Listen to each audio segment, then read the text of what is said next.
2부에는 농촌 고부가가치 창출의 공간으로 만들자라는 주제로 진행됩니다. 사회에는 감자꽃 스튜디오의 대표이신 이선철 대표님께서 수고해 주시겠습니다. 큰 박수로 맞이해 주십시오.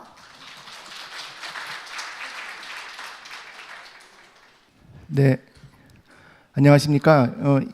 2부의 진행을 맡게 된 감자꽃 스튜디오의 이선철이라고 합니다. 뭐 하는 곳인지 궁금하실 수도 있을 것 같아요. 감자꽃 스튜디오 보니까 감자 농사 짓는 데인가? 뭐 이렇게 생각하실 수 있는데요. 저는 강원도 평창에 아주 작은 산골 마을로 한 13년 전에 귀촌을 해서 마을 복판에 있는 버려진 폐교를 발견하고 집으로 한 2년 동안 쓰다가 지자체와 지역의 관심으로 문화공간으로 건축하고 개조를 해서 감자꽃 스튜디오라는 이름을 달고 지역 주민들에게는 문화센터 같은 역할을 하고요. 전문 작가들에게는 창작 공간이기도 하고 또 그러한 것들이 바깥으로 약간 좀 또 입소문이 나다 보니까 마을을 방문하시는 분들에게는 일종의 체험 또는 교류 공간으로 쓰이고 있기도 합니다. 오늘은 사회를 보는 역할이기 때문에 제 말씀을 많이 드릴 수는 없습니다만은 그래도 이 세션을 또 기획하는 사람의 입장에서 제가 하고 있는 일을 말씀드려야 이해해 주실 것 같아서 외람되지만 제 소개를 좀 드렸습니다. 그러나 저는 개인적으로 농업 또는 농촌 분야의 전문가라고는 할 수 없습니다. 자연이 좋아서 농촌에 귀촌을 했고 또 그런 문화공간을 운영하고 있는 물리적인 장소가 농촌이다 보니까 자연스럽게 농업, 농촌 분야의 많은 분들을 알게 됐는데요. 저의 본 전공은 문화기획이고요. 현재 숙명여대 정책산업대학원에서 겸임교수로 학생들을 가르치면서 용인대학교 문화콘텐츠학과 또 전임교수를 역임하기도 했습니다. 저의 주제는 문화를 어떻게 활용할 것인가. 문화를 활용한다고 포괄적으로 말씀을 드렸지만 어떤 좋은 콘텐츠, 마을의 콘텐츠를 개발하는 데 필요하기도 하고요. 또 최근에 농식품부에서는 마을 축제를 만드는 일에 컨설팅을 좀 의뢰받아서 또 전국의 많은 마을을 다니면서 정성껏 만드시는 축제에 대한 자문도 좀 하기도 했고 또 오늘 2부의 주제와 직접적으로 관련이 있습니다만 또 디자인을 어떻게 활용할 것인가, 또 건축물은 어떻게 만들 것인가, 또 도농교류의 매개체로 문화 행사나 또는 지역에 거주하고 있는 문화예술인들을 어떻게 활용할 것인가, 이러한 것들이 다 문화와 관련된 일이라고 할 수 있겠습니다. 저 역시 GSNJ의 농업농촌의 길을 한 3년 전에 세션의 발표자로 초대해 주셔서 그 당시 경기도 가평군의 자라섬 재즈 축제를 운영하고 있는 인재진 감독과 또 농촌 디자인을 하고 있는 젊은 디자이너와 함께 지역의 공간을 어떻게 활용할 것인가, 특히 버려진 유휴시설, 최근에 이번 정부 들에서 도시재생이라는 어떤 그 취지로 많은 또 공간 재생에 대한 이슈들이 도출되고 있는데요. 그럼 발표자로 이 행사를 만났다가 그 이후에 조금 역할이 확장돼서 점심시간 직후에 조금 다른 관점에서의 세션을 기획하고 운영하는 역할을 맡게 됐습니다. 그래서 감사하게도 매년 부탁을 해주셔서 오늘 첫 번째 발표자이신 유양보 대표님, 이 대표로 계신 베티카 주식회사 함께 또 기획을 하게 돼 있는데, 참고로 말씀드리면 몇 년 전에 제가 발표했었을 때의 세션은 그야말로 문화를 어떻게 활용할 것인가에 대한 포괄적인 사례 발표였고요. 그 다음 해에는 농촌 관광이라는 주제로 제주도의 조랑말 박물관 관장님과 로컬 비어를 만드는 분, 그리고 캠핑 캐러바닝을 기획하시는 분을 모셔서 말씀을 듣기도 했습니다. 작년에는 주제가 청년이었습니다. 그래서 바로 이 자리에서 지역의 청년들 중에 농촌에서 비교적 성과를 거두고 있는 세 분을 모셔서 말씀을 드렸는데, 여러분 다 잘 아시는 감자 농사로 유명한 로기아의 박영민 대표를 초대해서 얘기를 들었고요. 그 다음에 마케팅 분야에서는 농사펀드라고 하는 회사의 박종범 대표, 그리고 목장을 운영하고 있는 경기도 여주의 은하목장 대표, 이 세 청년들을 모시고 아주 흥미진진한 얘기를 듣기로 했습니다. 금년에는 저희가 일찌감치 주제를 좀 정했습니다. 그래서 이미 사회자께서 말씀해 주셨지만 농촌의 고부가가치를 창출하는 중요한 방법으로 공간을 어떻게 조성할 것인가 또는 있는 공간을 어떻게 활용할 것인가 이걸로 한번 정해봤는데요. 공간이란 개념도 굉장히 포괄적인 개념이어서 작게는 뭐 이 시설도 공간일 수도 있고요. 넓게는 어떤 마을이 공간일 수도 있다고 생각을 합니다. 그래서 GSNJ의 운영위원님들과 여러분들의 자문을 받아서 오늘 세 분을 모시고 귀한 말씀을 듣는 자리를 마련했습니다. 그런데 말씀을 듣기 전에 진행과 사회를 보는 사람의 입장에서 부탁드리고 싶은 것은 저희 세션은 조금 쉬어가는 세션입니다. 예, 뭐 행정, 정책, 뭐 여러 가지의 현황, 많은 어려운 점들이 있지만 식사 직후에 조금 소프트하고 좀 대안적이면서 창의적인 이야기를 나누는 자리이고요. 특히 오늘 제가 개별적으로 나오실 때마다 소개를 해드리겠지만은 대부분 이런 행사에서 사례를 발표를 하면 이른바 성공 사례라고 해서 다 완결되거나 아니면 이미 알려진 그 성공 중심으로 얘기를 하게 되는데 다 그렇진 않습니다. 예, 꿈을 이야기하는 분도 계시고요. 진행 중인 사업을 말씀하신 분도 계실 것이고 또 다른 지역에 시사할 만한 점을 발견할 수 있는 사례를 발표해 주시는 걸로 골고루 구성이 되어 있습니다. 그래서 아무쪼록 이렇게 가벼운 마음으로 이야기를 들어주시면 좋겠습니다. 매분 나오실 때마다 다시 설명을 드리겠지만 일단 먼저 말씀을 드리면 첫 번째 순서로는 이제 베티카 주식회사의 류양보 대표님 모시겠고요. 두 번째 순서는 충남 서산의 여미리 마을의 조선희 관장님을 모시고 말씀을 듣고 마지막으로 강원도 홍천의 히포크라테스 농장이라고 하는 아주 독특한 농장을 운영하고 있는 청년의 이야기로 순서를 꾸며봤습니다. 예, 뭐 시간이 제한되어 있기 때문에 모두의 말씀만 이렇게 하고요. 제 이야기는 과감하게 줄이고 첫 번째 발표자를 모시겠습니다. 류양보 대표님. 점심 식사 하시고 나서 조금 편안하신 마음으로 우리 농촌 공간이 어떻게 조금 더 그 공간을 터를 삼아 살아가는 사람들, 주민들, 그다음에 그것을 방문하는 다른 도시인들, 국민들에게 좀 더 의미 있고 가치 있고 지속적인 삶을 이어갈 수 있는 터전이 될 수 있겠는가에 대한 문제의식을 가지고 함께 얘기를 나눠보도록 하겠습니다. 저는 우선 약간 그 발제적인 의미에서 우리의 그 농촌 또 지역 공간을 어떤 식으로 좀 더 부가가치가 날 수 있는 공간으로 만들어가는 가에 관련해서 조금 더 전략적인 접근이 필요하지 않을까라는 견지에서 좀 저희 의견을 말씀드리고 또 가볍게 국내외에서 진행되고 있는 어떤 그런 움직임들을 좀 소개드리고 나서 그 다음에는 우리나라에서도 우리가 지금 뭐 많이 알고 있는 국내외 이런 사례들 못지않은 굉장히 의미 있고 재미있는 혁신 사례들이 움직이고 있는데 그러한 내용들을 직접 그러한 혁신을 만들어 가시는 주역들을 모시고 함께 얘기를 들어보도록 하겠습니다. 뭐 오늘 오전 세션에서 충분히 이 부분에 대해서는 뭐 다루어졌고 또 이미 여기 계시는 농촌 분야의 전문가들께서 다 알고 계시는 내용이긴 합니다만 간단하게 어떤 몇 가지 관련된 내용만 다시 리뷰를 해보도록 하겠습니다. 아시다시피 농업의 그 GDP에서 산업 비중은 지속적으로 하락을 해서 이제 2% 미만으로 떨어졌고 곧 1% 내지는 뭐 1% 미만으로까지 하락을 할지도 모르겠습니다. 하나의 산업으로서의 어떻게 생각하면 농업의 그 보이스는 목소리는 힘을 잃은 거나 마찬가지이겠습니다. 그렇다면 그 농업이 비중이 없다고 해서 농업이 의미가 없는 것은 아니죠. 뭐 그에 대해서 제가 다시 길게 설명하지 않아도 여러분들은 다 공감하실 거고 단지 그렇다면 그 농업과 그 농업이 영위되고 있는 하나의 공간으로서만 인식되고 왔던 농촌이 어떻게 그럼 다시 탈바꿈해야 될까라는 견지에서 좀 생각을 해보도록 하겠습니다. 농가 소득의 추이인데요.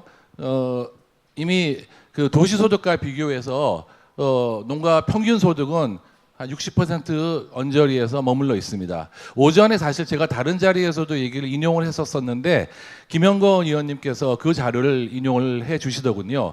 굉장히 의미 있는 데이터가 있습니다. 아까도 오전에 혹시 참석하지 않으셨던 분들을 위해서 잠깐 다시 상기를 해본다면 지금 그 평균적인 농가 소득은 도시 근로소득에 비해서 약 한 60% 언저리에 불과하지만 모든 농가를 이 연령 세대별로 구분을 해서 보았을 때 그 도시 그 60대 이상의 고령자 가구의 평균 농가 소득은 도시 근로자에 비해서 굉장히 낮습니다. 근데 놀랍게도 40세 미만이 우리가 흔히 청년이라고 분류하는 40세 미만의 그 농가 소득은 도시 근로자 소득의 160%에 달합니다.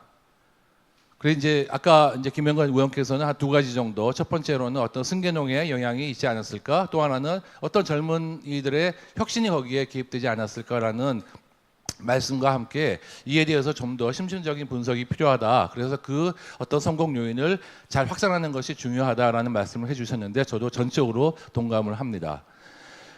그 다음에 그렇게 보았을 때 더욱 재밌는 것은 동년배의 청년 세대에 있어서 농업에 종사하는 농업 청년의 소득이 도시 근로자, 도시 청년의 소득에 비해서 월등 높다는 뜻이 됩니다.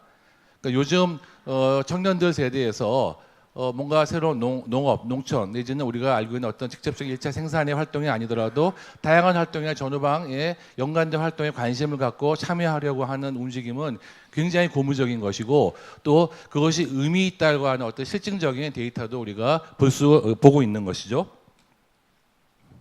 그 다음에 농업 농촌에 대한 시민의 인식인데요. 약간 유감스럽게도 2015년, 2016년에 보면서 농업에 대한 또 농촌에 대한 기대나 국민적인 인식이 이렇게 나아지지 않고 있습니다.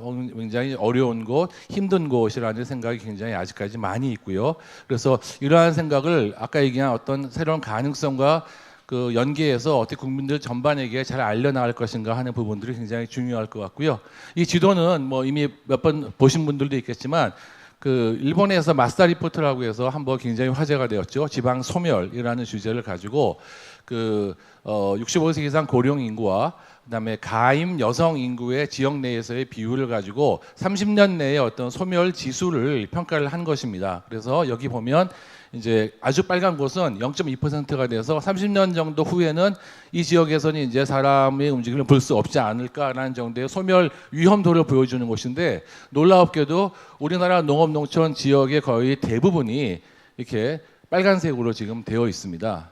가장 높은 곳이 이제 뭐 경북 의성군, 군위군 뭐 이런 쪽 지역들이고요. 그래서 앞으로 저희가 지금 당장 당면에 있는 농업과 농촌 이슈도 굉장히 중요하지만 가끔은 제가 언제 한번 이정환 이사장님 뵀을 때도 그 말씀을 한번 여쭤본 적이 있습니다. 20년 후에 우리 한국 농업 농촌은 어떻게 되어 있을까요? 사실 그닥 그렇게 먼 미래의 이야기는 아니거든요. 그러니까 지금 우리가 얘기하는 많은 정책들이 20년 이후에 우리 사회의 농촌과 도시의 사회의 인구와 여러 가지 그런 그 예상되는 충분히 예견되는 구조에 비추어서 우리가 그에 걸맞는 큰 어떤 그랜드 디자인이나 그런 정책에 대한 준비를 제대로 하고 있는 것인가? 아니면 많은 지자체에서 이러한 부분들에 대한 충분한 어떤 청사진을 가지고 있는 것인가라는 것을 되돌아볼 필요가 있습니다. 왜냐하면 지금 이 시간은 그러한 면에서 우리가 어떻게 그냥 가장 중요한 골든 타임을 지금 이 시간을 보내고 있는 것이나 마찬가지거든요. 잘 아시겠지만 하나의 정책이 시행이 되어서 그에 걸맞는 어떤 사회적인 효과를 얻으려면 상당한 시간이 필요하지 않습니까? 하지만 지금 어떤 지자체나 지역에서 이러한 향후 10년, 20년 후에 우리 지역이 이러한 그 빨간색에서 노란색, 파란색으로 바뀌어 나갈 수 있는 확실한 정책 비전이나 청사진이 존재하지 않다면 사실 10년, 20년의 미래는 그냥 우리에겐 하나의 그 위기로서만 닥쳐오고 말겠죠.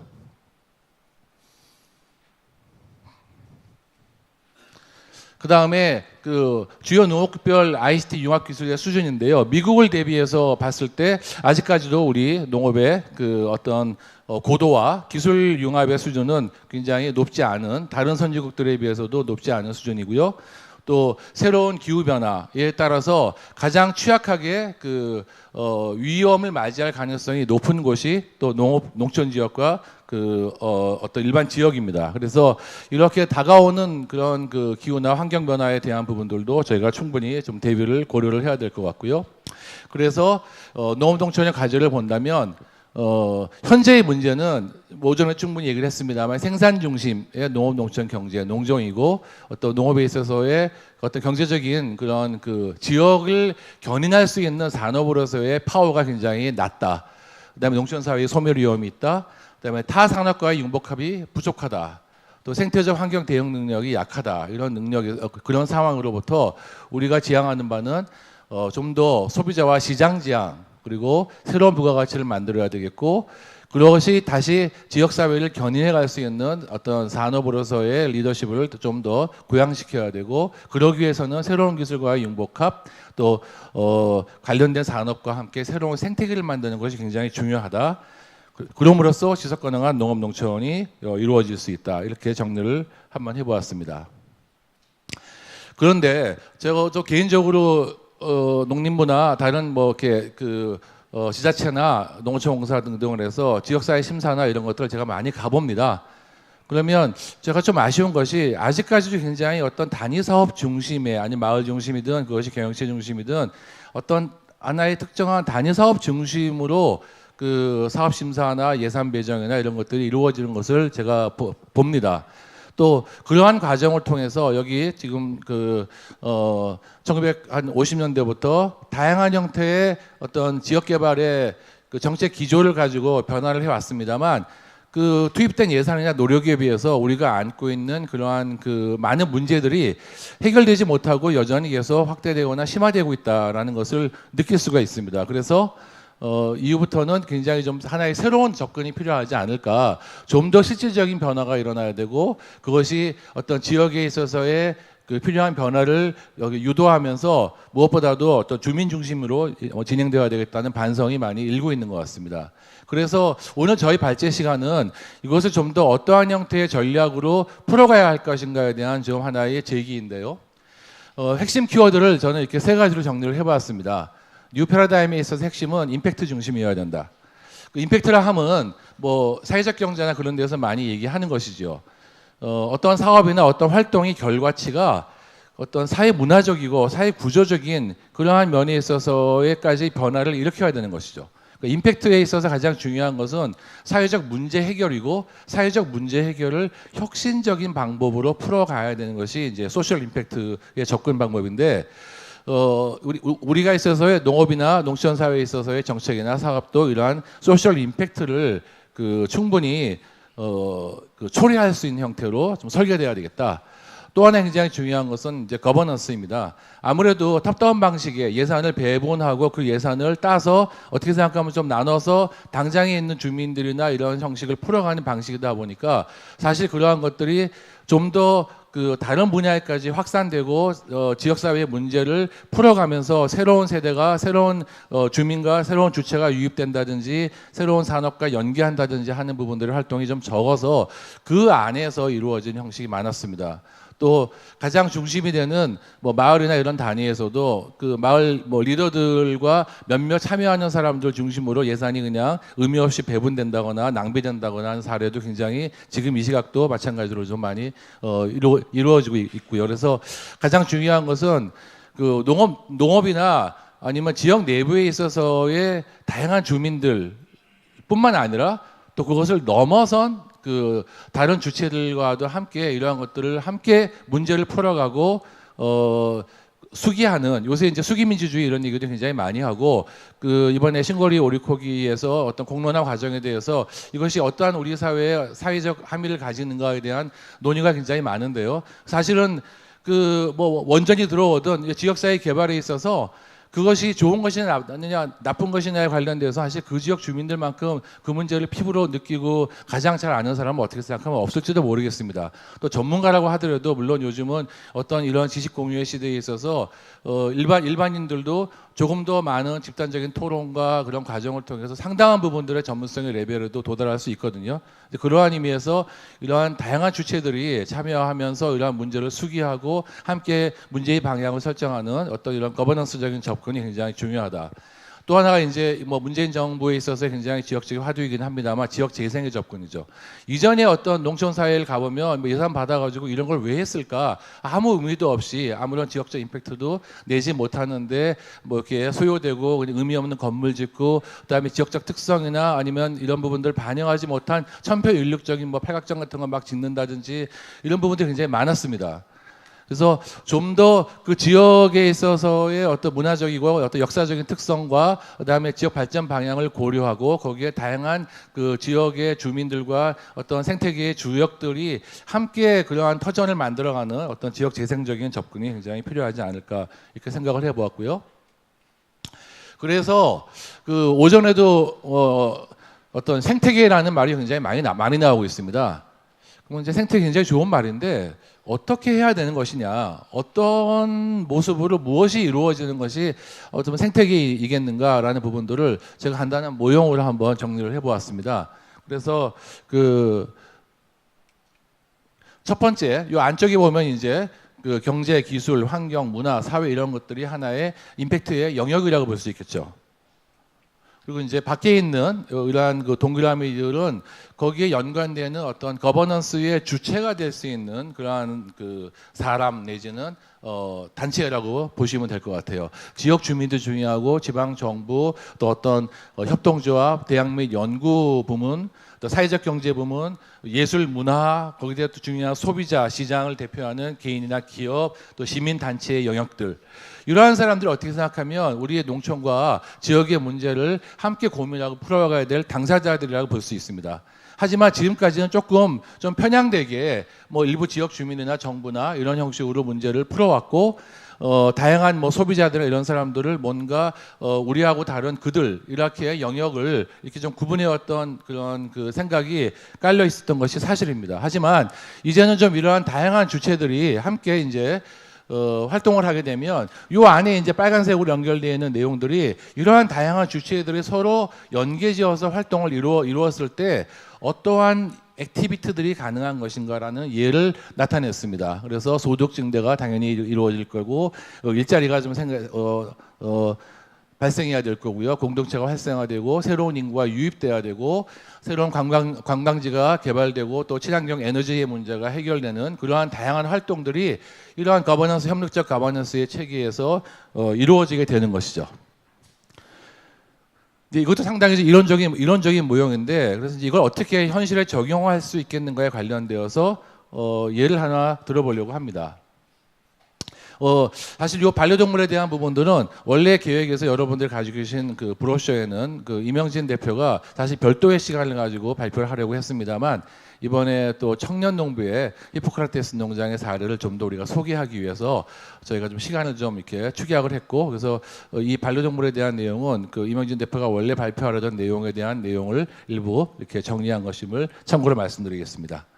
아시다시피 지금 뭐 대한민국은 반려동물에 푹 빠져 있죠. 그래서 우리 대한민국의 가구는 아이를 기르든지 반려동물을 기르든지 둘 중에 하나라고 얘기해도 과언이 아닙니다. 1,000만 정도의 가구가 지금 1,000만 명 정도가 지금 이 반려동물 지금 세대인데요.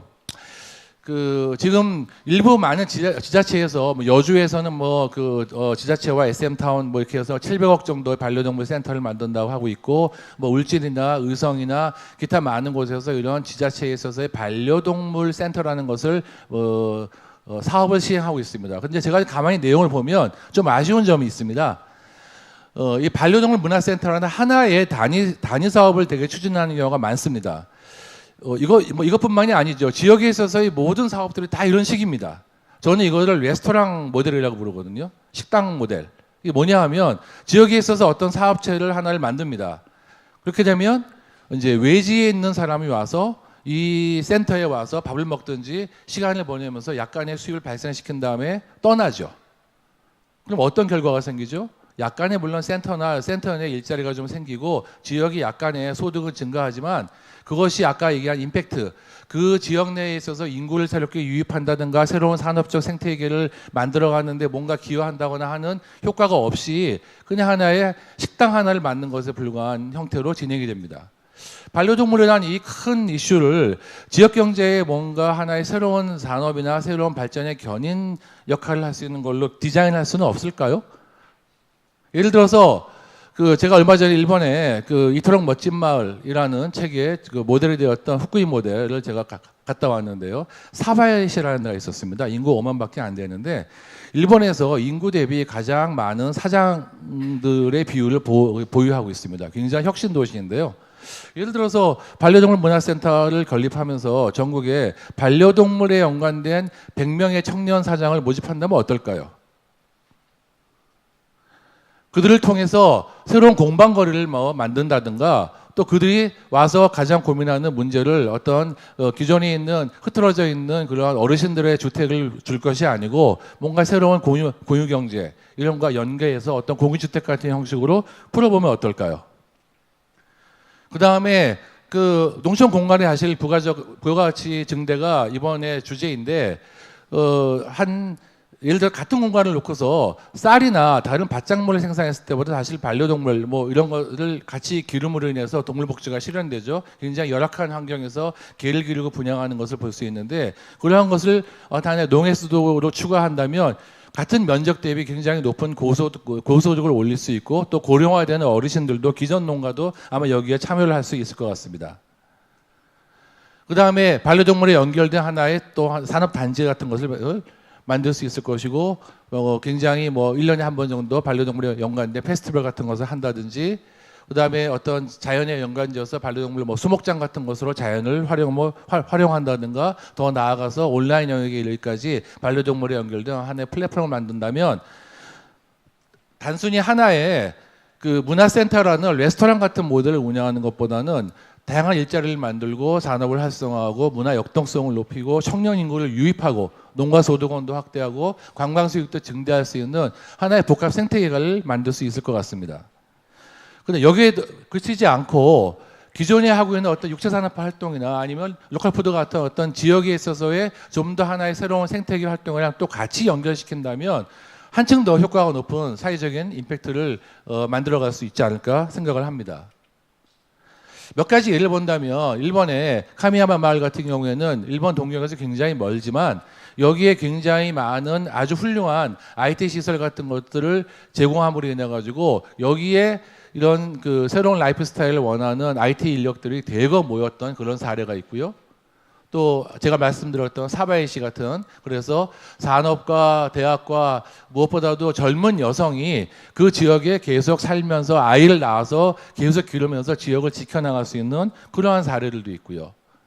다케오시 같은 경우에는 일본 규슈의 사가현 옆에 시간 조금만 제가 한 5분만 더 쓰겠습니다. 그래서 사가시 옆에 있는 곳인데 여기도 인구가 한 5만밖에 되지 않습니다만 츠타야 서점을 만들었던 그 회사랑 연계를 해서 공공 도서관을 시립 도서관을 이렇게 멋지게 만들었고 이 도서관에 연간 한 100만 명 정도가 찾아오고 있고요. 단순히 외래 방문객이 찾아온다는 것에 그치지 않고 지역의 젊은 사람들 가서 살 때 가장 어려움을 겪는 게 뭐겠습니까?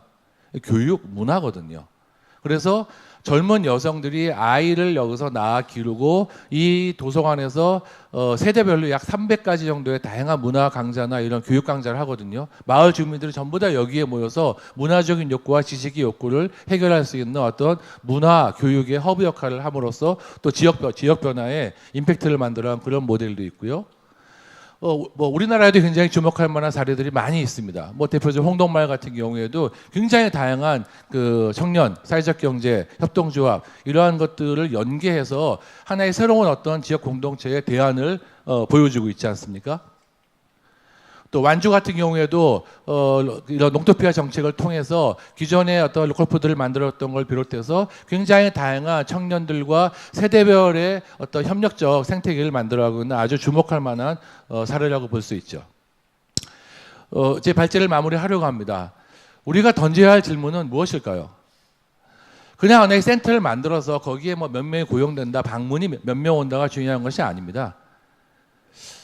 이 정책을 통해서 새로운 청년이 이 지역으로 살러 오는가, 또 청년 중에서도 더 중요한 것은 젊은 여성들이 이 지역을 새로운 삶과 일터로 삼고 여기에서 아이를 낳아서 이 지역에서 기르며 살아가기를 원하는가, 어떠한 정책이 이러한 사람들의 마음을 움직이는 그러한 동기를 부여하는가라는 것이 굉장히 중요한 질문인 것 같습니다.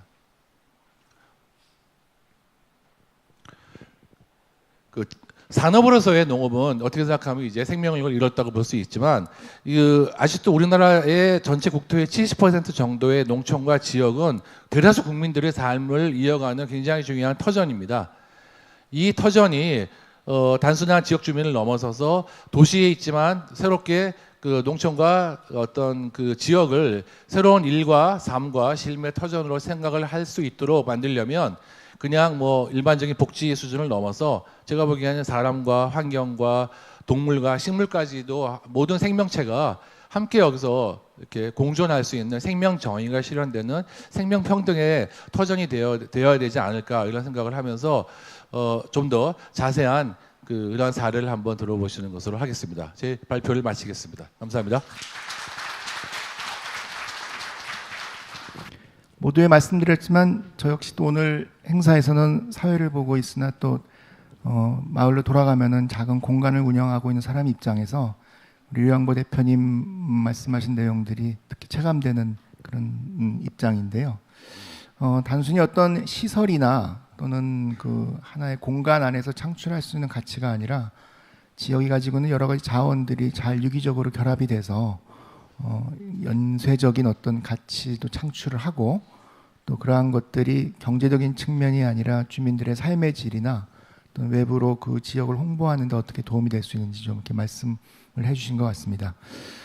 시간 관계상 바로 이어서 두 번째 소개해드릴 분은 충남 서산 여미리 마을의 조선희 사무장이시자 여미리 갤러리의 관장님이십니다. 준비하신 동영상이 있어서 동영상을 먼저 보시면서 동영상 중간에 멋지게 입장하실 계획을 갖고 계십니다. 예, 동영상을 잠깐 먼저 보시겠습니다. 달빛이 유난히 아름다운 마을. 사람들은 여월의 미아라고 해서 이곳을 여밀이라고 부릅니다.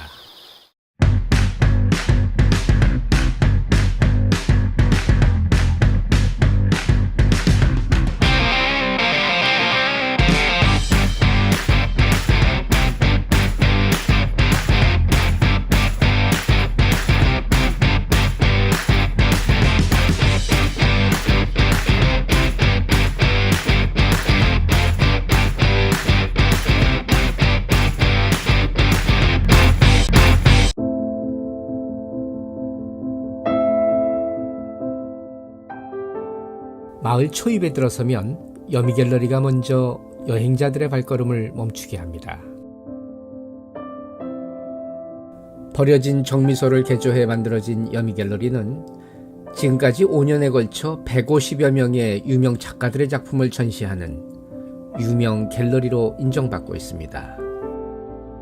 보통 갤러리를 운영한다 그러면 어떤 컨셉이 있어서 어떤 그런 장르의 전시를 하고 그러는데 저는 이제 여기가 시골이니까 이 지역에 계신 분들한테 다양한 문화를 제공하고 싶어서 어떤 장르를 딱히 정하지는 않았고 뭐 사진, 조각, 서양화, 뭐 심지어 뭐 섬유 쪽까지 다 전시를 하고 있어요. 근데 함께 운영되는 카페에서는 여미 마을에서만 맛볼 수 있는 육종 마늘 쿠키와 다양한 효소차들은 여행의 진한 추억을 기억하게 합니다. 그리고 또 한 가지, 여미 갤러리 앤 카페에서는 버려지는 양말을 이용한 양말 인형 만들기 체험도 이루어지고 있습니다. 이 작은 활동을 통해 문화 예술의 접목을 뛰어넘어 자원 순환의 중요성도 생각해 보게 합니다.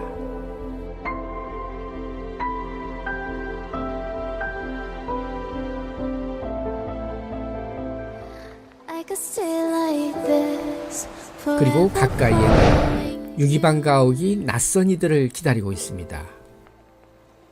1900년 초 일제 감정기에 지어진 전통 가옥은 추억 만들기 민박 체험도 할 수 있는 곳이기도 합니다.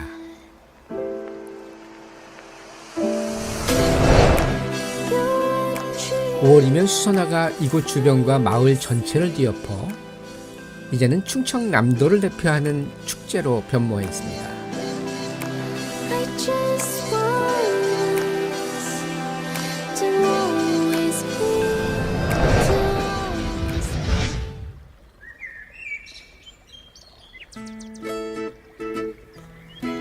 이곳은 생활 도자기를 굽고 체험할 수 있는 여미도인데요. 45도 각도. 여미마을을 찾는 여행객들이 한두 시간의 체험으로 멋진 자기만의 도자기를 갖게 되는 여미리가 자랑하는 소중한 공간입니다.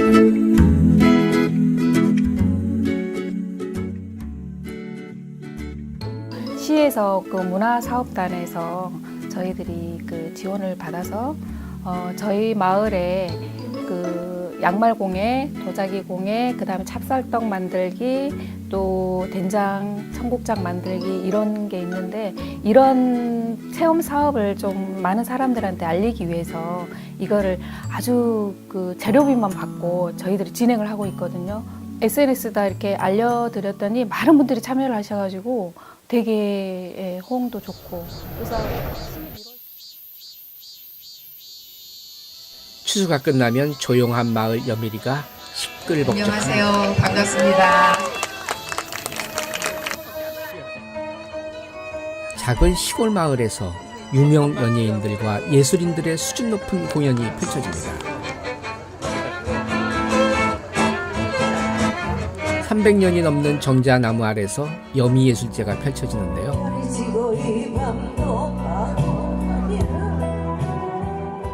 이때는 마을 어르신들은 물론이고 이웃 마을에서 구경 온 손님들로 마을 전체가 북새통을 이룹니다.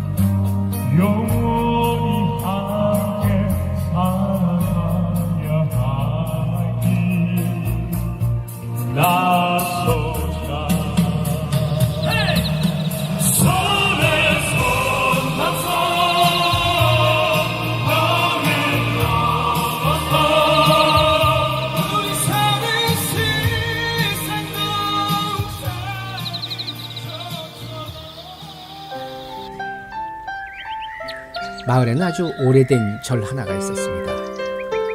이름은 황운사였는데요. 이곳 주지스님께서 마을의 절터를 기증하면서 그 자리에 근대사 박물관이 문을 열었습니다.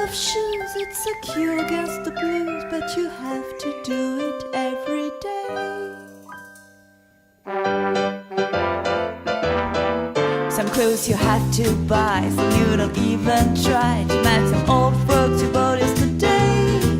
They call me Miss Shakespeare, the money's my husband. Tell me please, does it matter? 그러면 황운사는 어디로 간 걸까요? 바로 이곳에서 멀지 않은 곳에서 새롭게 변모한 황운사를 만날 수 있습니다.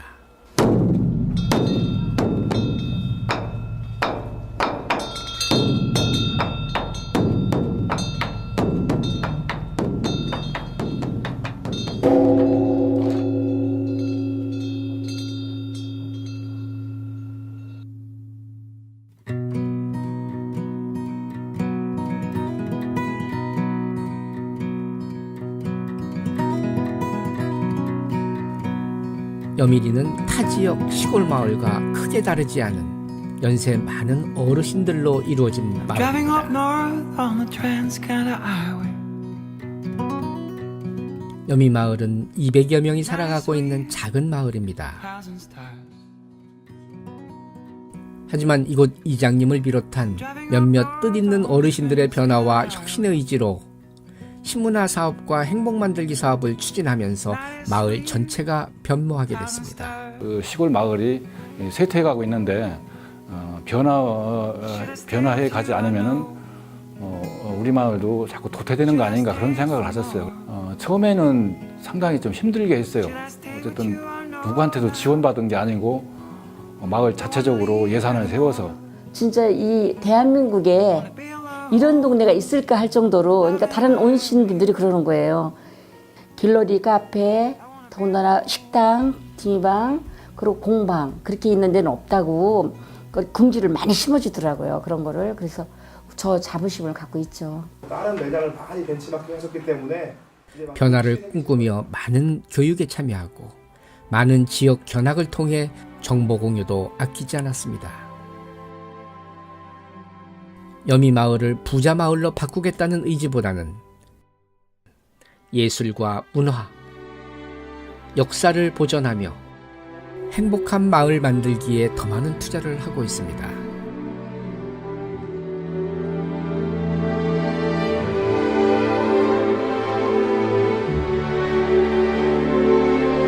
행복이 별거요. 심령나고 편안하면 그게 행복인겨.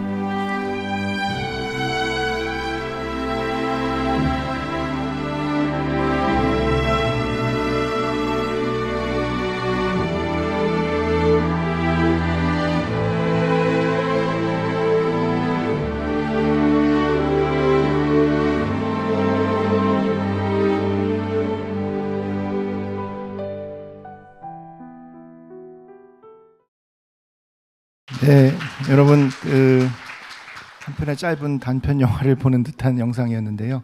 그 영상의 주인공 마을인 그 연미리 마을의 조선희 사무장님 박수로 환영해 주시기 바랍니다. 예.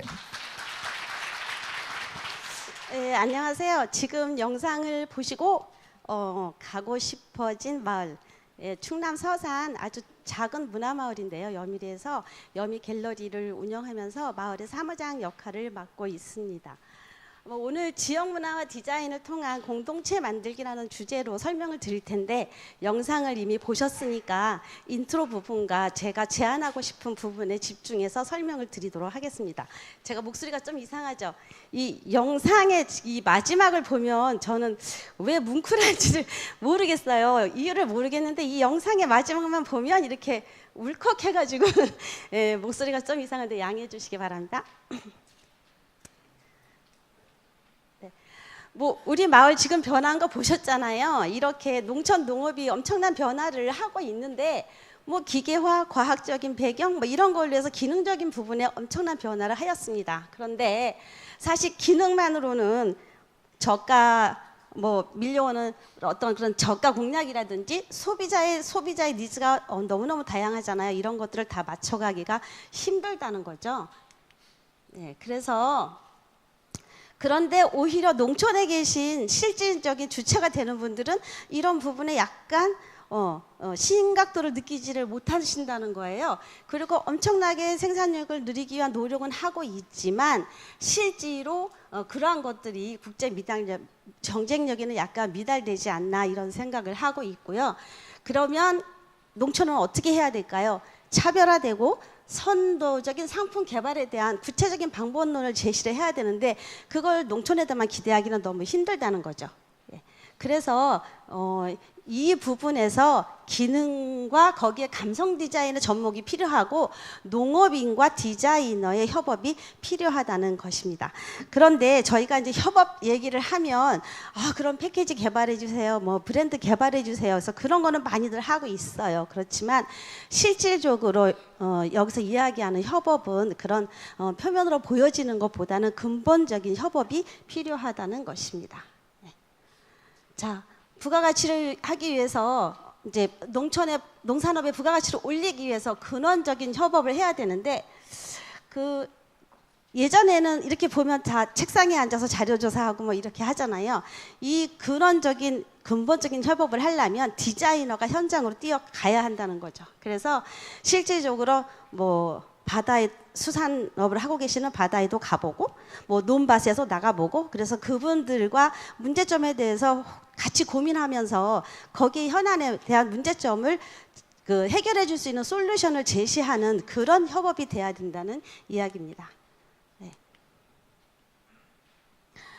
지금은 도시와 농촌이 굉장히 활발한 교류를 하고 있어서 어떻게 보면 농촌에는 살고 있는 분들의 삶의 터전이기도 하지만 얼마 전부터는 도시인들의 스트레스 받고 있는 도시인들의 어떤 안식처 역할이 되어가고 있는 것 같습니다.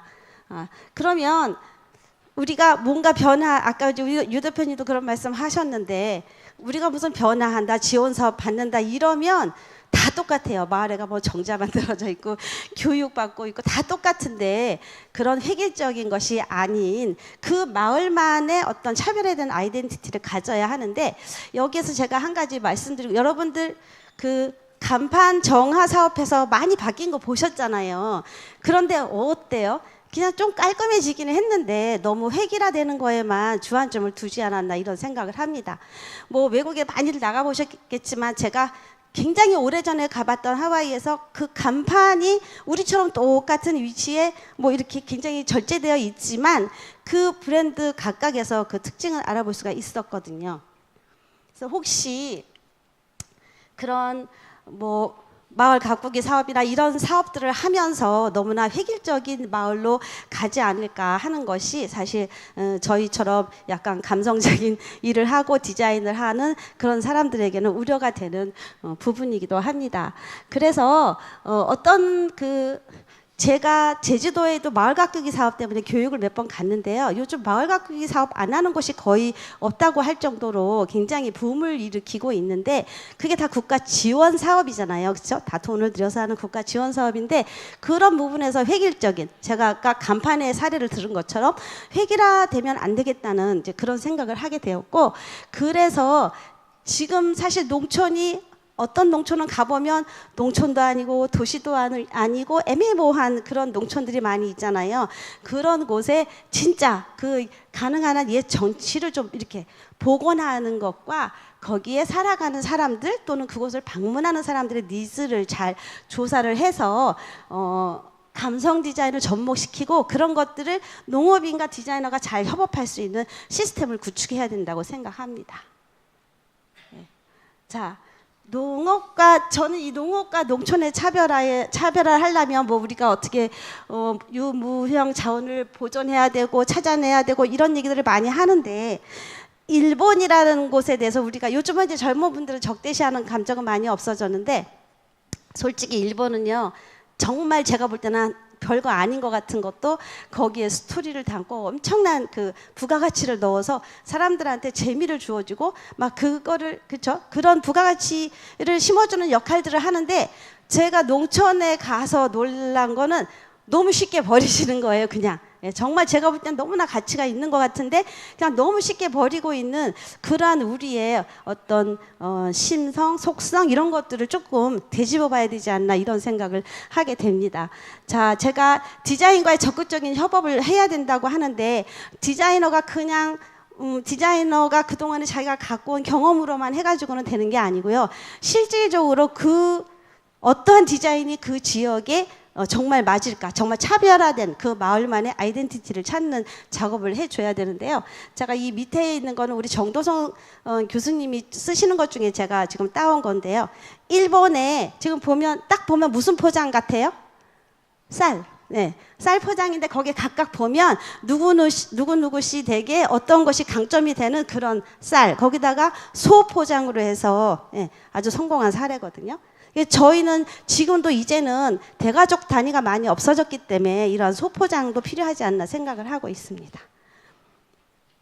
자, 뭐 우리가 해외 사례는 사실 제가 여기 보여주는 거 외에도 해외 사례뿐만이 아니고 우리 국내에서도 도시재생 부분에서 엄청난 지금 변화가 되고 있어요. 사실 가고 싶은 곳이 너무 많은데 제가 이제 여미리에 비해서 잘 움직이지는 못하고 있는데 지금 보시는 곳은 지금 홋카이도 오타루에 가보셨죠? 예, 이 오타루에 어떤 이게 유명한 관광지로 이제 바뀌게 됐는데요. 이런 데는 보면 다 예전 건물에 어떤 문화적인 그런 가치를 심어서 된 곳이 많이 있고요. 예, 이곳은 제가 아직 못 가봤는데 나오시마 섬인데요. 크기는 여의도 정도의 크기라고 합니다. 근데 일본 여성들이 제일 가고 싶은 국내 여행지 1위라고 하고요. 지금 보시면 저기 쿠사마 야오이 작품이 여러 개가 설치가 되어 있고 안도 다다오의 작품도 볼 수가 있습니다. 이 부분은 이제 6차 산업 사례인데 저의 꿈은 저희 이제 여미오미라는 브랜드가 향후에 이런 성공 사례로 이렇게 좀 올라가면 좋겠다 하는 이제 그런 생각을 갖고 있는데 그 서산의 여미오미에서 주로 다루는 게 그 서산 여러분들 그 달래 아시죠? 달래. 달래 전국의 70%가 서산에서 생산이 된대요. 예, 근데 그냥 계속 1차 산업에서 끝나는 거예요. 그래서 저희가 현재 달래 소스를 이제 계절성 때문에 소스를 개발을 하고 있는데 이 지역이 아마 저희하고 좀 비슷하지 않나 생각이 드는데 그 지역의 특산물 파하고 오리 사냥터 이런 걸 착안을 해서 파 오리찜을 개발했는데 엄청난 성공을 한 것이고요. 또 후지노미야라는 저 지역에서는 야끼소바 그리고 새도시는 여러분들 너무 잘 아시죠? 도자기로 유명한 도시. 근데 이 중국에서 저가 도자기가 막 들어오면서 조금 위축이 되었을 때 주민들이 합심을 해서 맥주컵을 개발을 했어요. 근데 저는 사실 이 맥주컵에 제가 마셔보지 않고는 100% 수긍이 안 가는데 맥주 그러면 이렇게 투명해서 뭐가 보여야 될 것 같은 생각이 드는데 그것도 아마 저의 고정관념이 아닌가 이런 생각이 드는데요. 이 잔에 마실 때 입술에 닿는 촉감, 각도 이런 거를 마을 주민들이 개발을 해서 엄청난 성공을 했다고 합니다. 그래서 다시 예전의 위상을 찾은 좋은 사례입니다. 뽕피도는 뭐 유명해서 다 가보셨을 텐데 사실은 그냥 시장터에 너무나 하이테크한 건물이 들어가면서 유명한 사례고요. 지금 사실 이 독일의 에센을 제외하고도 공장지대에 뮤지엄이나 박물관이 생겨서 유명해진 공간은 너무나 많이 있습니다. 여기는 척박한 사막에 세운 거라서 그래서 조금 특징이 있고요. 여러분들 서울역 그게 가보셨나요? 거기 철도공원? 예, 그 공원을 개발할 때 바로 이 하이라인 파크가 모델이 돼서 개발을 했다고 합니다. 맨하탄을 가로지르는 철도인데요. 그걸 이제 우리는 오래되면 어떻게 해요? 다 부시고 새로 할 걸 생각을 하는데 그걸 살려서 공원으로 만든 성공적인 사례입니다. 자, 사실 여미리 사례는 아까 여러분들이 영상으로 다 보셨기 때문에 다 아신 것 같지만 제가 아주 간단한 맹점만 좀 말씀을 드리면요. 사실 2009년도 신문화 공간 사업을 저희가 따게 됐는데 제가 여미리로 귀촌한 지 지금 6년이 됐습니다. 예, 6년이 됐고 이제 여미리 11월 22일이 개관 5주년이 되거든요.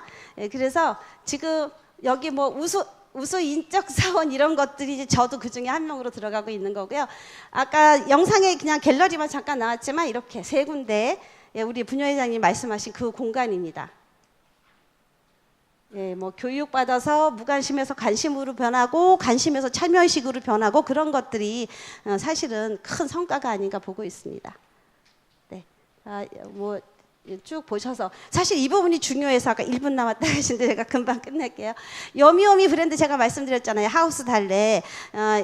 그 여미오미와 지금 29가구의 전원주택이 아마 여미리의 큰 변화의 두 번째 변화가 될 것으로 지금 생각이 드는데요.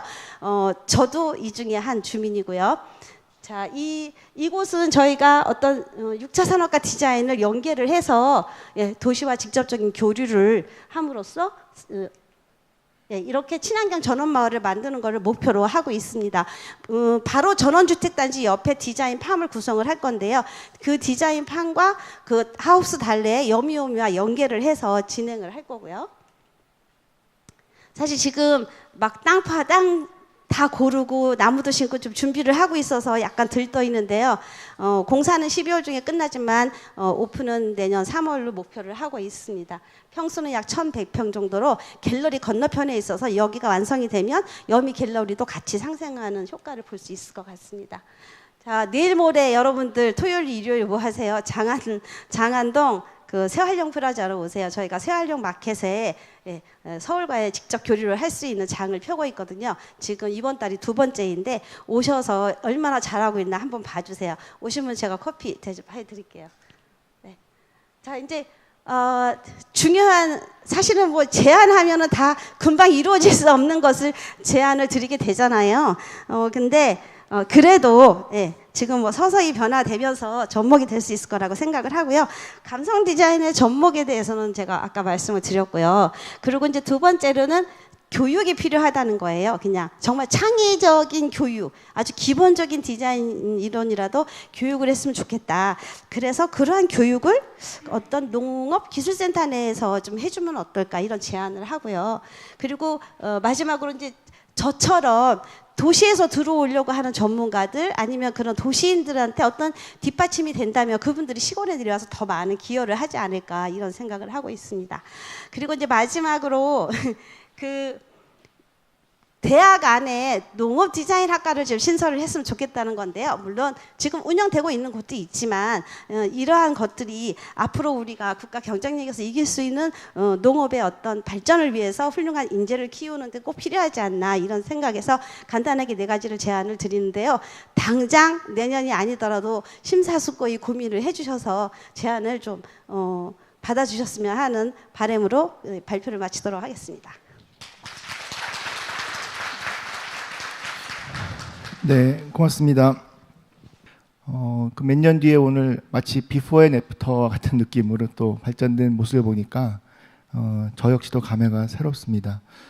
이따가 저 자리를 좀 정비할 때 오히려 제가 더 말씀 많이 드리겠습니다만은 이 세션은 그렇게 뭐 논쟁이 있거나 뭐 아니면은 그 뭔가 이렇게 의견이 갈리는 분야 아니기 때문에 가벼운 마음으로 보시고요. 혹시 더 이따가 공지를 해야 되는데 시간이 조금 지났기 때문에 미리 공지하는 게 그 각 사례에 궁금한 점이 있으시면은 원칙적으로는 잠시 후에 객석에 계신 분으로부터도 이렇게 토론 겸 질문을 받을 시간이 있지만 혹시 시간이 쫓길 걸 우려해서 미리 좀 적어주시면은요. 미리 좀 보고 또 이 자리에서 같이 논의를 못하더라도 사례 발표를 하신 담당자에게 전달을 해서 개인적인 교류가 또 이루어질 수 있도록 한번 해보겠습니다. 인터넷도 안 되고 전화도 잘 터지지 않는 강원도 홍천의 오지마을에 살고 있는 청년 농부인데요. 이름은 거창하게도 히포크라테스 농장이라고 합니다. 그런데 아마도 이 친구는 오늘이 이런 발표가 실질적으로 난생 처음이라고 합니다. 사실 몇 주 전에 아주 작은 청년들끼리 한 10명 모여있는 자리에서 발표한 적은 있지만 이렇게 많은 청중 앞에 엄숙한 행사에서 발표한 건 처음입니다. 그래서 대단히 긴장해 있을 거로 생각이 들고요. 그 발표 자료도 오늘 아침까지 밤새면서 만들어 와서 제대로 작동이나 할지는 모르겠습니다. 그러나 애정을 가지고 지켜봐 주시면 오지마을에 살고 있는 한 청년이 또 어떠한 공간의 꿈을 가지고 있는지 보실 수 있고요. 다 보신 다음에 후원과 도움의 손길을 주시겠다고 생각하시는 분이 있으면 쉬는 시간에 적극적으로 말씀해 주시면 되겠습니다. 이준기 대표를 소개하겠습니다. 큰 박수로 환영해 주시기 바랍니다. 저한테 해로운 거를 다른 분한테도 권하지 않는 게 제가 농업을 짓고 있는 그 히포크라테스 농장에서의 마음인데요. 그러니까 제가 먹지 않는 것도 고객에게 드리지 않는다는 마음으로 이제 농사를 짓고 있습니다. 저희 농장을 소개시켜드리면 그 생명의 공간이라고 소개가 됐는데 그건 너무 좀 앞으로의 큰 꿈인 것 같고 저는 지금 당장 생존을 하기 바쁜 농부입니다. 이러한 그 생존 전략을 말씀드리기 위해서 여기에 섰습니다. 먼저 순서로는 과거에 제가 농업을 시작하면서 접했던 문제점과 현재 그걸 해결하기 위한 방법을 찾고 있는 과정 그리고 앞으로는 어떻게 하겠다 이런 걸 말씀드리게 될 것 같은데요. 과거의 문제를 보면은 일단 첫 번째로 저는 산속에서 농사를 짓고 있는데 산에서 어떻게 판로를 찾느냐가 문제였습니다. 그래서 처음에는 고객에게 오프라인으로 찾아가 보기도 하고 다음에는 온라인으로 찾아가 보기도 하고 다음에는 찾아오게끔 이런 거를 한번 생각을 해봤었습니다. 그리고 산에서 어떤 사과를 키우지 이것도 하나의 고민이었고요. 제가 가지고 있는 환경 그런 거는 어떤 게 있나 고민을 했었고요. 그리고 또 돈은 어떻게 관리를 해야 되나 이런 고민을 했었습니다. 또 투자를 어느 정도 어떻게 해야 되는지도 고민을 했었고요. 그리고 현재 블루베리는 6월, 7월쯤에 수확이 되고 사과는 9월, 10월쯤에 수확이 되는데 이런 좀 양도 일정치 않고 수확도 일정치 않은 부분을 어떻게 보완할 수 있지 않을까. 그래서 이게 12월이라고 친다면 그런 가공식품을 통한 나머지 수익 창출이라던가 그런 고객을 치유 농장으로 유치해서 수익을 창출할 수 있는 방법을 생각해 보았었습니다. 그래서 과거의 고민은 저에겐 이런 것들이 있었고요. 현재 뭐 이런 것을 어떻게 풀어나가고 있는지 비즈니스 모델을 한번 도움받아서 생각을 해봤습니다. 저는 이제 사랑하는 가족이 계신 분들께 뭐 이벤트 삼아서 선물을 할 수 있는 그런 농산물을 키우고 있고요. 또 이제 오프라인으로 접근을 하자면 그런 뭐 문화산업 이런 거를 조금 접목해서 좀 재미를 가한 농산물 이런 걸 생각을 하고 있고, 주요 판매처는 스토어팜입니다. 온라인 판매처인데, 요걸 하나로 통일하는 이유는 뭐 세금 계산이라든지 이런 그런 엑셀을 쳤을 때 좀 편하기 위한 그런 이유로 채널을 다양화하지 않고 하나만 좀 유지하고 있는 것도 있습니다. 그래서 저의 뭐 핵심 파트너라고 하면 우리 사과가 있습니다. 이거는 친환경 사과로서 조금 있다가 가공을 하는 빵의 발효 정도 될 수 있고요. 그래서 3, 4월쯤에는 여기다 퇴비를 뿌리고 완겨로 멀칭을 해줍니다. 4월 달에는 사과꽃이 피고요. 이렇게 관리를 해주다 보면은 사과에 이렇게 새 둥지가 생기는데, 요거를 보통은 이렇게 없애고 하지만 저는 이거를 놔둡니다. 요게 저희가 키우는 그 벌을, 얘가 자라서 사과를 쪼아 먹기도 하지만 제가 키우고 있는 벌을 잡아가는 왕벌을 잡는 새가 되기도 하기 때문에 그런 뭐 유기적 연관성을 생각해서 살려둡니다. 요거는 사과밭에 풀이 자랐을 때 이렇게 예초를 해서 다시 땅으로 유기적인 성분이 돌아갈 수 있게끔 하는 관리이고요. 그리고 뭐 항상 자랑하지만 저희는 산속에 있기 때문에 물이 오염되지 않는 그런 농업용수를 쓰고 있습니다. 이게 성분 검사를 해보니까 그 가공식품에도 이상이 없는 깨끗한 물로 판정이 나왔고요. 그래서 이렇게 사과가 예쁘게 크지 않을 때가 있지만 이런 것은 제외를 해두고 좋은 것만 골라서 고객에게 이렇게 담아서 보내드리고 있습니다. 저희 벌은 이제 수분 매개체로서 사과와 블루베리를 이렇게 매개체도 되고 로얄 젤리, 꿀을 생산하는 게 되는데요. 이게 저희 집 옥상에 50통 정도의 그 벌통인데요. 여기는 이제 저희 강원도 같은 경우에는 이동 양봉이 힘들기 때문에 그 산속 추운 곳에서 살아남기 위해서 계집 안에 1단, 2단 이렇게 해서 겨울을 월동할 수 있는 그런 장치이고요. 이렇게 관리를 하고 있고, 저희 히포크라테스 농장이라는 이렇게 스티커를 붙여서 고객에게 나가니까 이건 조금 프리미엄 포장을 해서 이렇게 한 제품이었었고요. 이렇게 농산물 꾸러미처럼 포장해서 나가는 것도 있었습니다. 저희 친환경 블루베리로서 이것은 빵의 재료가 되기도 하고, 블루베리 노지밭인데요. 여기 사이사이로 이렇게 보이는 게 블루베리입니다. 이것이 블루베리 꽃이고요. 그리고 이거는 최근에 이제 빨개졌을 때 블루베리 잎이 안토시아닌이 더 많다고 해서 한 2년 전쯤에 그런 TV에 한번 나왔었어요. 그런 뭐 눈에 좋은 사례. 그래서 이제 이것도 프리미엄 제품식으로 포장을 해서 고객에게 드리고 있고요. 그리고 그 핵심 자원이라 그래서 저희는 이런 일정치 않은 양과 시간을 보완하기 위해서 가공식품에 손을 대게 됐는데, 처음 구상했던 이제 고구마 빵입니다. 이게 되게 맛있는데 그 위생 허가 이런 거를 하기에 좀 어려워서 단순한 식빵으로서 지금 처음 접근을 하고 있습니다. 그래서 지금 생산할 수 있는 거는 식빵과 블루베리 잼 이 두 가지고요. 뭐 앞으로는 이런 식초나 좀 더 발달된 걸로 생각을 하고 있습니다. 그래서 이렇게 스토어팜으로 관리를 하고 있고요. 그리고 저 같은 경우에는 한번 큰 빚을 져봤습니다. 그때 좀 어렸을 때인데 그때 형한테도 돈을 빌려봤더니 형이 등을 돌리더라고요. 그래서 그때의 소원은 요 빚만 없었으면 요 영원 딱 제로만 있었으면 소원이 없겠다라는 소원이 있었습니다. 그래서 지금도 뭐 큰 돈을 바라기보다는 지금 빚이 없는 거에 만족을 하고 앞으로 이게 조금씩 눈덩이를 키워나가듯이 농장 수익을 늘려나갔으면 하는 바람으로 농장을 운영하고 있습니다. 저희 전체적인 뭐 비즈니스 모델을 말씀드렸는데, 저희 농업에서는 이거를 1차 산업이라고 하고 가공을 2차 산업이라고, 치유 농장을 3차 산업이라고 얘기를 합니다.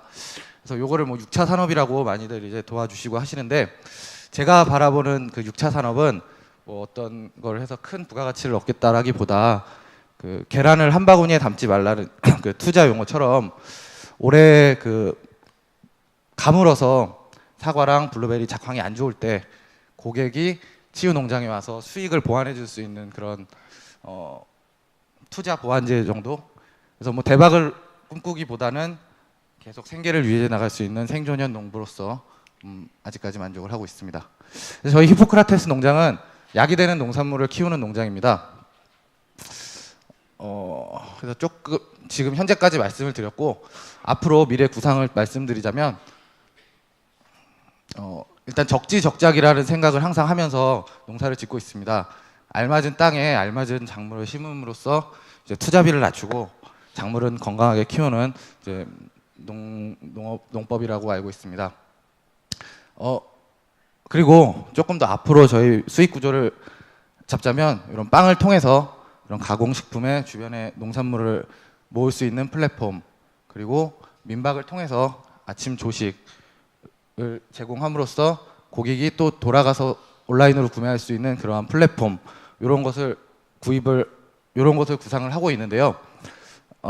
이것은 뭐 사실 그 애플사에서 본인들은 휴대폰을 파는 것이 아닌 아이튠즈 그런 플랫폼을 통해서 플랫폼 수익을 내고 있다라는 것을 뭐 저보다 먼저 하고 있는 사례가 있었습니다. 그래서 저는 강원도 홍천에서 있습니다. 아까 앞으로 사라질 지역 중에 하나로서 홍천을 예시해 주셨는데 저희 강원도가 가진 것으로서는 많은 산이 있습니다. 제가 생각하는 그 지속 가능한 발전이라 함은 그 거위에 황금알을 낳는 거위의 배를 가르지 않고 계속 알을 낳게끔 할 수 있는 그런 것이 지속 가능한 발전이 아닌가라는 생각을 했었고요. 그래서 한때 뭐 빛나는 강원도를 외친 적이 있었는데요. 이제 저희 강원도 왼쪽에는 서울이 있고 춘천이 있고 원주가 있습니다. 이런 도시민들의 휴식처로서 강원도가 활용이 되면서 이렇게 지역이 빛나는 그런 낙수 효과가 아닌 분수 효과를 통해서 각 지역이 잘 살아날 수 있는 그런 강원도가 되었으면 하는 바람을 가지고 있습니다. 제가 지금 한 몇 분 정도 남았는지 알 수 있을까요? 감사합니다.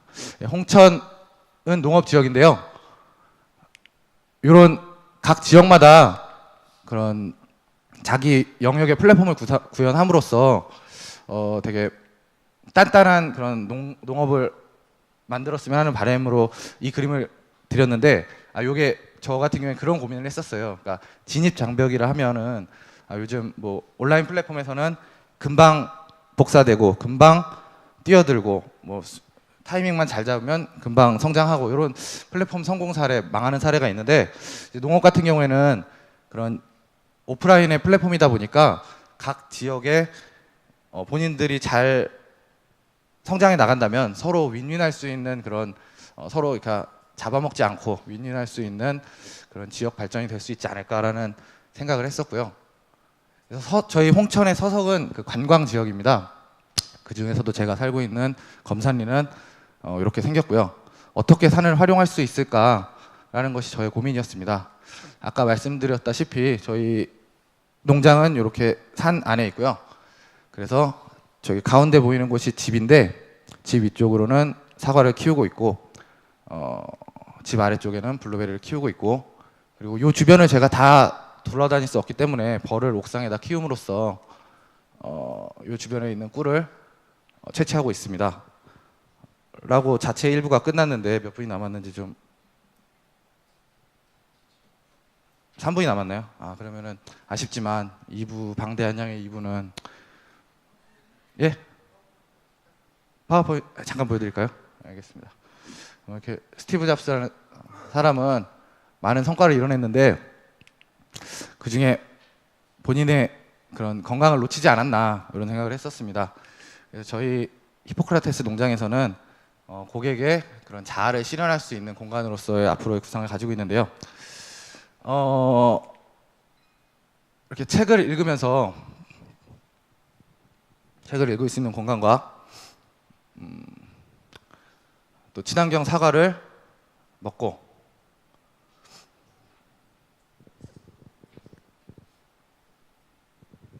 또 가공시설에서 생산한 발효빵을 아침으로 먹고 거기에 제가 생산한 꿀을 발라서 먹고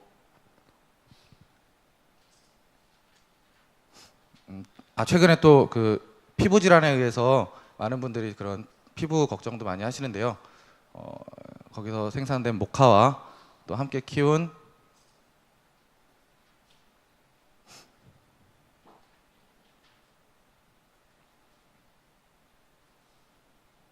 양들을 옷을 만들어서 입고 오두막에서 화롯불을 켜놓고 거기에 이제 책을 앉아서 책을 이렇게 조용히 읽으면서 또 따로도 하지만 같이 모여 이제 도란도란 또 얘기를 나눌 수 있는 공간을 만들고 싶습니다. 이렇게 돼지도 키우면서 뭐 이런 게 다 하나하나가 치유 요소인가 생각하고요. 이런 이제 무대가 있음으로써 이제 또 본인의 스트레스도 풀 수 있는 그런 공간이 될 수 있을 거라 생각합니다. 그래서 이런 의식주로서 가장 이제 중요하고 기본이 되는 매슬로우 욕구 5단계의 밑에 단계를 저희 히포크라테스 농장에서 책임짐으로써 욕구는 곧 시장성이라고 생각을 합니다. 그래서 이러한 고객의 욕구를 키워주는 농장, 고객의 욕구를 이뤄주는 농장, 그것이 저희 히포크라테스 농장이라고 생각합니다.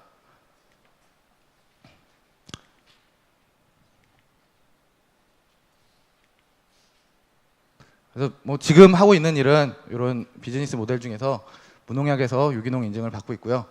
그다음에 우리 밀빵으로 만든 유기 가공 식품과 햇섭 인증을 진행을 하고 있고요. 그다음에 민박 허가도 상당히 어려웠는데 민박 허가를 내므로써 했습니다. 지금 집중하고 있는 거는 먹거리에 대한 집중을 하고 있습니다. 하지만 앞으로 이런 공간을 활용함으로써 치유 공간으로서의 확장을 하고 싶고요. 또 그런 요즘 발빠르게 움직이는 시대에 맞춰서 이런 크라우드 환경과 접목시켜 건강하지만 편안한 농장이 되었으면 좋겠습니다. 그래서 마지막으로 이제 저희 검산리에는 관광에 큰 도움이 되고 서석에도 많이 놀러 와 주셨으면 좋겠고 저희 홍천의 농산물도 많이 소비되었으면 좋겠고 강원도로서 많은 휴식하시는 분들이 왔으면 좋겠습니다. 또 이제 지금 전주에서 우리 청년 농부들이 지금 큰 행사를 하고 있는데요. 전국에 있는 농업인들도 많은 발전을 했으면 좋겠습니다. 또 조금 더 나아가서 우리 미국의 허리케인이 와서 식량 문제가 있을 때 우리들이 뛰어나가서 식량 안보를 지킬 수 있는 그러한 저희들을 응원해 주시면 감사하겠습니다. 여기까지입니다.